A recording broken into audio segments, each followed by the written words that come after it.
राधे राधे सभी को। कैसी है मेरी बाइटी फैमिली।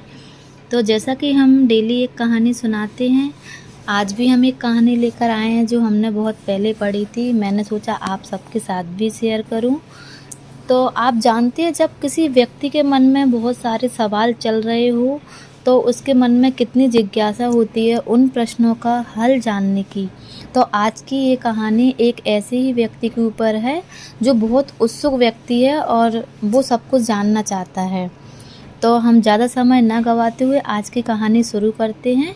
यह एक मोटिवेशनल कहानी है, तो आप सभी लोग बहुत ध्यान से सुनें और अपना जवाब कमेंट में ज़रूर बताएं कैसी लगी आपको ये कहानी दोस्तों। तो हम शुरू करते हैं। जैसे कि बहुत समय पहले की बात है, एक उत्सुक व्यक्ति अपने जीवन के एक जटिल प्रश्न को लेकर एक संत के पास गया। उसने सोचा कि मैं संत से सब चीज़ें आज पूछ ही लूँगा। तो उसने संत से पूछा, महाराज, जब सबका शरीर, रंग, रूप और परिस्थितियाँ एक जैसी दिखती हैं तो कुछ लोग ऊंचाइयों को छूते हैं और कुछ बर्बाद हो जाते हैं। ऐसा क्यों हो जाता है? आप मेरे प्रश्नों का हल कीजिए। संत ने मुस्कुराकर कहा, उत्तर कल सुबह मिलेगा, तालाब किनारे आना। अगली सुबह हुई। तालाब किनारे खड़ा वह व्यक्ति हैरान रह गया। संत ने अपने दोनों हाथों में एक एक कमंडल लिया। मतलब संत थे ना जो, उन्होंने अपने हाथों में एक एक कमंडल लिया हुआ था। एक कमंडल पूरी तरह सही था और मजबूत था और चमकदार था। दूसरे में एक छेद था। मतलब दो कमंडल लिए तो एक तो बहुत मजबूत चमकदार था और बहुत अच्छा था, और जो दूसरा कमंडल था उसमें एक छेद था, बहुत गहरा, छोटा सा, लेकिन है ना। तो संत ने दोनों कमंडल को तालाब में डाल दिया। सही कमंडल तैरता रहा, जिसमें छेद नहीं था वो कमंडल तो तैरता रहा, निर्बाध, स्थिर और शांत बिल्कुल। छेद वाला कमंडल कुछ देर डगमगाया और फिर धीरे धीरे डूब गया। आप समझ रहे हो ना।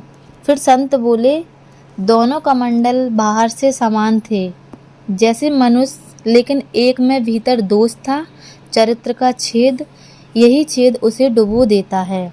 कुछ समझे? यही जीवन का सत्य है। तो कहानी हमारी छोटी सी थी लेकिन बहुत प्यारी थी, अच्छी थी। आप सभी ने अगर ध्यान से सुनी हो तो आपको यह कहानी समझ आएगी और आप बताना आपको यह कहानी कैसी लगी। अभी हम इस कहानी का लास्ट अंतिम भाग भी पढ़ेंगे। तो संत का समझाना ये था, यही जीवन का सत्य है।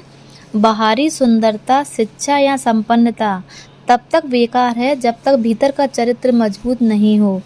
चरित्र ही वह नाव है जो जीवन के हर तूफान में हमें तैराती है। और शिक्षा, चरित्रहीनता वह छेद है जो जीवन रूपी कमंडल को डुबो देता है। सच्चा चरित्र व्यक्ति ही सच्चे अर्थों में उन्नति करता है। और रही बात मंत्र की, मन शांत हो, विचार निर्मल हो, वही जीवन का असली उत्थान है। जो प्राप्त है वही पर्याप्त है, इसी में प्रसन्न रहें। तो यह कथा से हमें क्या जानकारी मिलती है, यह कहानी से आपको समझे क्या नहीं? अच्छा, तो हम बताते हैं। यह कथा हमें यह याद दिलाती है कि दुनिया की नज़रें भले हमारे रूप और बातों पर हो, लेकिन जीवन की नैया हमारे चरित्र के छेद या मजबूती पर टिकी होती है। तो सदैव चरित्रवान बने, यही असली पूंजी है। आज की मेरी ये कहानी बहुत छोटी थी दोस्तों, लेकिन बहुत अच्छी है और मोटिवेशनल है। आप सबको कैसी लगी आप ज़रूर बताना। बाय बाय दोस्तों।